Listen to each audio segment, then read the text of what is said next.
আসসালামু আলাইকুম সুপ্রিয় ভিউয়ার্স, আশা করি সকলে অনেক ভালো আছেন ও সুস্থ আছেন।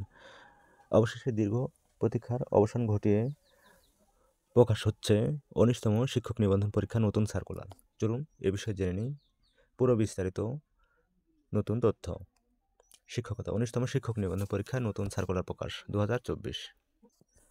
আজ বুধবার ১২ই নভেম্বর বেসরকারি শিক্ষক নিবন্ধন প্রত্যয়ন কর্তৃপক্ষ এনটিআরসি এর এক বিজ্ঞপ্তিতে বলেছে, এনটিআরসি এর ষষ্ঠ নিয়োগ সুপারিশ বিজ্ঞপ্তির মাধ্যমে প্রবেশ পর্যায়ের এন্ট্রি লেভেলের শূন্য পদে শিক্ষক সুপারিশের লক্ষ্যে বেসরকারি শিক্ষা প্রতিষ্ঠানগুলো স্কুল, কলেজ, মাদ্রাসা, কারিগরি ব্যবসা ব্যবস্থাপনা থেকে এমপিওভুক্ত শূন্যপদের অনলাইনে চাহিদা বা রিকুইজিশন এবং ৩ বছর শূন্যপদে তথ্য দেওয়ার সর্বশেষ তারিখ নির্ধারিত ছিল ১০ নভেম্বর। এনটিআরসিআই এর নতুন চেয়ারম্যানের কাছ থেকে জানা গেছে যে খুব শীঘ্রই ১৯তম শিক্ষক নিবন্ধন পরীক্ষার নতুন সার্কুলার প্রকাশিত হতে যাচ্ছে এই নভেম্বরেই। তো ভিউয়ার্স, এটি সত্যি বড় সুসংবাদ। যারা ১৯তম শিক্ষক নিবন্ধন পরীক্ষার নতুন সার্কুলারের জন্য দীর্ঘ প্রতীক্ষায় ছিলেন, তাদের এই প্রতীক্ষার অবসান ঘটছে আজ।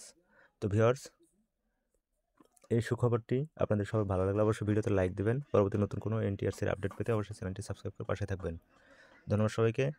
আর বলে রাখছি, এই নভেম্বর মাসেই ১৯তম শিক্ষক নিবন্ধন পরীক্ষার সার্কুলার প্রকাশ হবে ইনশাল্লাহ।